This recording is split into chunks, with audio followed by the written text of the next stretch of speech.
Hey everybody, thank you for joining us again. My name is Bashir from LearnBridge Online. I'm really happy to have Pam Livingston with me today. Pam is a fantastic teacher from New Plymouth, New Zealand.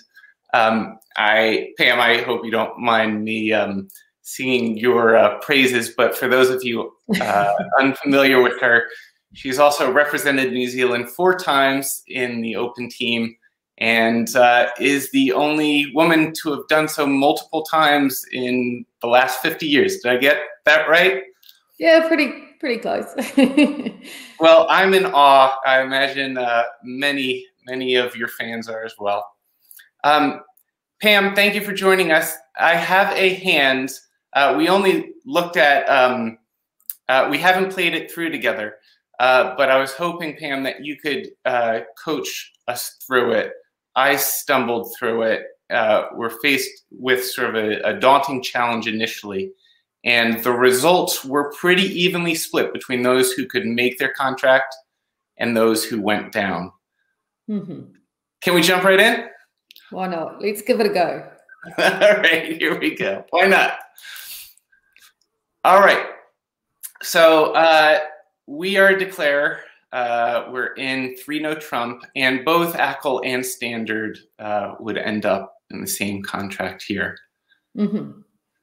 Pam, I have to admit. Sorry, go ahead. In Standard, the defenders will have a little bit more information because the option will be different. So it would have gone a club, a diamond, 1 no trump, 3 no trump. So we've told the defenders a little bit more about our hand than an Acol auction. An Acol auction would just go 1 no trump, 3 no trump. So in both cases, I would be expecting a major lead. So yeah.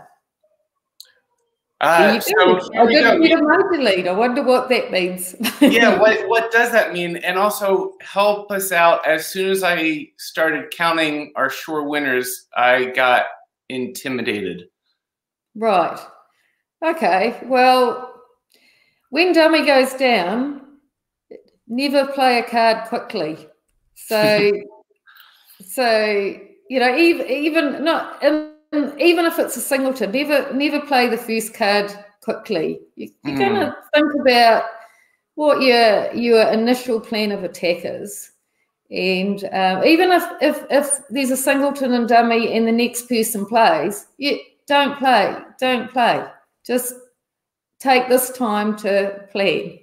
So I look at this hand and I think, oh well, that's interesting. My first thought is, I wonder why they didn't lead a major. I wonder why they let a suit that I bid. So what have we got? We've got 2 spade tricks. We've got the ace of hearts. We've got the ace king of clubs, and we've got the diamonds. That's only 6, and we need 3 more. So where are we going to get them from? Well, I don't think we're going to get extra tricks bar a miracle from the spade suit. That's not looking likely. So if the king of hearts is on side, we might score the queen of hearts. If West leads the king of hearts, or if West has the king of hearts. Yes. So we could lead it. We could lead a heart to score the queen of hearts. So there's a possibility there. We're likely to be able to develop a club trick. And so that's a heart trick, a club trick. I really like the potential of the diamonds. I'm a little bit put off by the lead, but I'm not sure of the level of the player that led the 4 of diamonds. If they strictly went, I'm going to lead my 4th highest of my longest and strongest, this might be good news for me. So let's have a look. I'm going to play the 10, but I've got some really useful other cards there. I've got the 6, the 7, and the 8. they might come in handy. So I'm missing the king, the queen, and the 9. So yeah. And our guess is that at least one or both would be in West because of that lead. So I'm sorry, I can't see the orientation. Is the lead coming from West? Yes. Yes. Okay. Generally, junior and intermediate players lead their best suit. So I'm expecting one of the honours at least to be in West Hand. So let's try the 10 and see what happens. Woohoo! Yay. Okay. So, right. So this is good news. Not only because the 10 held, but look at that lovely 9. Right. So what does that tell us? Well, now we're only missing the king and the queen. Right? And does that mean that they're both the king and the queen would be in the West Hand? That's what I would pick, unless someone's done something very cunning. Okay. But in general, assume they haven't. It does seem an odd thing to throw out that beautiful 9 under the 10. So yeah. Once we all get to the Open, then we start worrying about what the really cunning players do. We've got a super genius thing. We'll worry about that then. But generally, that would be a pretty honest card. So we've got 7 tricks now. We just need to find 2 more. Pardon? Now just 2 more. One of 3 down. I think we might be able to get those from the diamond suit by finessing twice against the king, queen in West. So now we need to do the safest way possible to come back to declare his hand to take that diamond finesse again. So I think probably the safest way to come back is by playing a club. So I'm going to play the 3 of clubs. Now, if, for example, if we hadn't won that trick, one of the original thoughts was that we would develop the club suit looking for more losers. Are we abandoning that idea or sort of putting it on pause? And by playing to the shore winner of the king of clubs, is that different from what you would do otherwise? Well, I'm hoping that the clubs are breaking 3-2. Or, this is a bit deeper, that there's a singleton honour in the East Hand. So whether I was playing the clubs to develop them now, or whether I was playing the clubs just to come back to dummy, I'd still be playing the 3 of clubs to the king. Wow. Okay. To see if that singleton comes out, but in this case, we have the additional reason. And look at that. Does that mean it's a singleton club? Or would East play high no matter what? I think it would be, again, quite deep for East to have just flung out their queen of clubs. However, it's possible that they have the jack of clubs. It's much more likely that they have the singleton club than they have exactly jack and queen. That's a whole topic of discussion called the principle of restricted choice. So we won't go into that too much right at the moment. I'm going to play the king now, though. Cool. Right, so I want to take the diamond finesse, and I'm going to play the 8, not the 6. Why? Because if by some chance West decides to duck with their king, queen of diamonds, then I'm still in my hand. I can go 8, small, 7, and I'm still in my hand and I can play the 6. If I lead the 6, I have to end up in dummy. So there's that beautiful queen. Let's take it with the ace. Right, so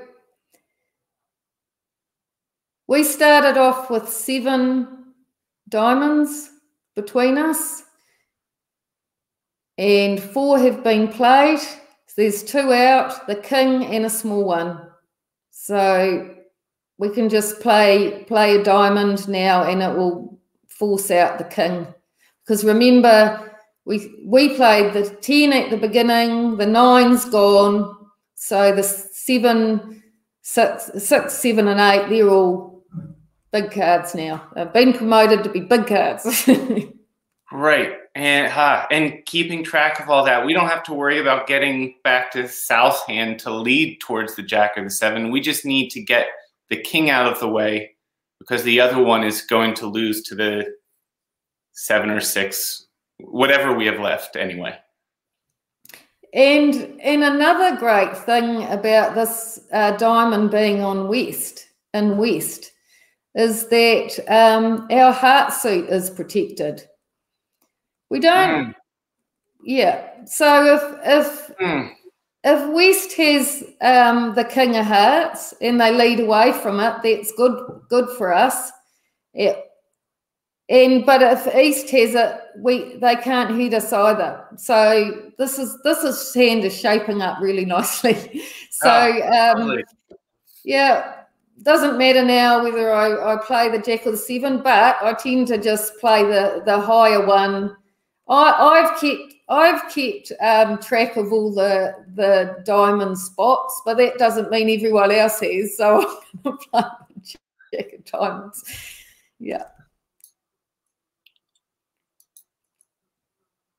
There's that king, and now so now the 7's good. So we're just looking for.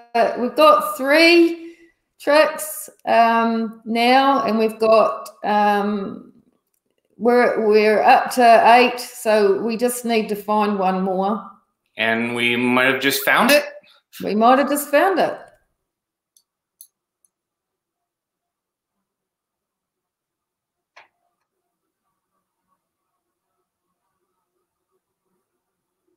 Come on, you have to play. The ears are whirring somewhere. I think we stumped him. Okay, fantastic. Okay, now we're going to get greedy. All right, yeah. Why stop at 9?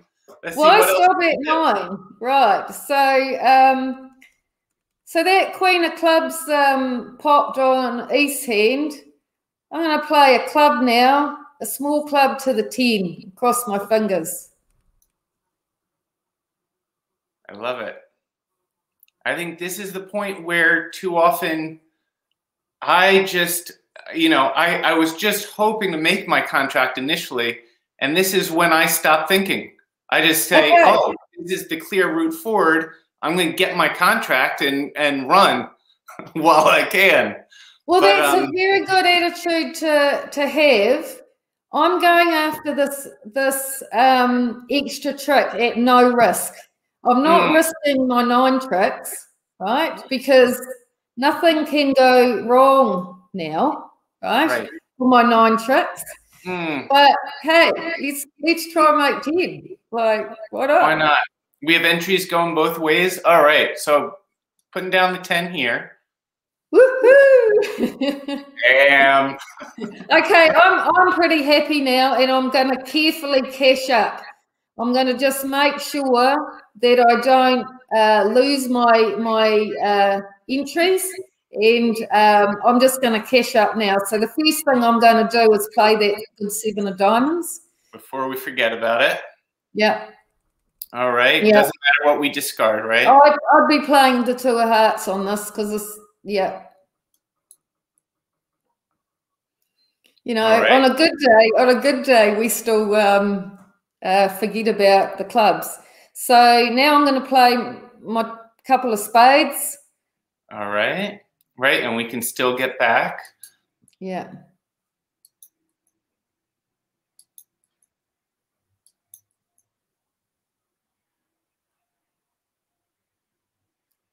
Okay, and back to the club.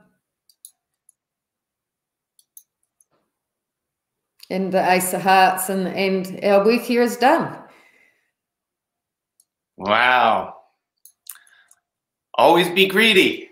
Yeah. No, exactly. don't always be greedy. Only if, you know, a bird in the hand is worth two in the bush. Only if you've got your contract.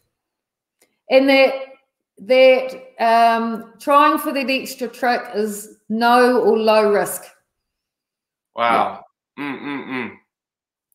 Well, look at that. And 96%. So most were split in 3-no trump, going down, some making it, but here in this, here we are at the top because you encouraged us to keep looking. Pam, thank you so much for talking us through that hand. You're welcome. It was fun. That was fun. I can't wait for the next one. And we also, a number of topics came up that I hope we can explore in upcoming videos. Cool. Thank you, Pam. Thank you, everyone, for joining us. Let us know what you think about this hand. Leave a comment below. Bye. Take care, everyone.